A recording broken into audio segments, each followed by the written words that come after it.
हमारे साथ मौजूद है यूपीएससी कैंडिडेट काजल शेरावत। तो चलिए जानते हैं आखिर वो इंटरव्यू राउंड के लिए किस तरह प्रिपरेशन कर रही हैं। मैम, ये आपका कौन सा अटैम्प्ट है?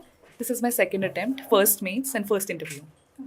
तो सेकंड अटैम्प्ट में ही आपने इतनी रिमार्केबल सक्सेस अचीव की है, तो आपकी स्ट्रेटजीज क्या रही? Sir, ma'am, basically the very important thing that I found here is to remain consistent. You have to, I think you should study daily, be it lesser number of hours, but that is the most important part. And the other thing is to practice more and more, then you will be able to get through it. Prelims के लिए आपकी strategies क्या रही थी? Prelims जैसे objective type questions आते हैं उसमें, तो उसके लिए आपने कैसे प्रिपरेशन की? Number of times revision should be quite good, and then you should attempt certain mock test. Not many, but yes. But the most important thing that I found was the past year papers. You should analyze it thoroughly. They are the key to prelims. So that is the most important thing. Mains में answer writing के लिए आपने अपनी answer writing skills को कैसे improve किया?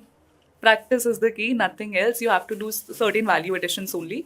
What you have read in prelims, that is very useful in mains as well. Other than that, you have to prepare some kind of value addition from newspapers, from various other sources, be it in the form of data or some kind of diagram. So in this way, that will help you make your answer look different than others. आपका optional subject? Economics. Okay, आपने कहीं से coaching ली या फिर self study? Coaching लिया था. Okay, आपने कहाँ से कोचिंग ली? नेक्स्ट IAS से किया था ऑप्शनल, एंड GS किया था प्लूटस से. तो कोचिंग की कितनी इंपॉर्टेंस आपको लगी प्रिपरेशन में?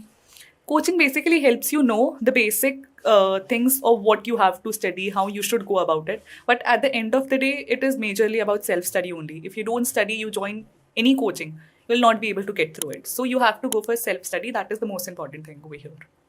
सिविल सर्विसेज को क्यों आपने एज आपका करियर चूज किया?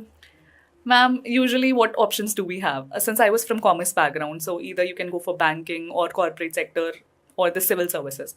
So basically, I don't want that monotonous job. I wanted a kind of job which is more diverse, which provides me different kinds of challenges daily, which will make me connect with the real life people and real life problems. So that was the reason that I opted for civil services. Interview round के लिए अब आप कैसे preparation कर रही हैं? I am preparing my DAV thoroughly along with current affairs and economics optional. These are the areas that I'm currently focusing upon. Thank you so much, all the very best. Thank you.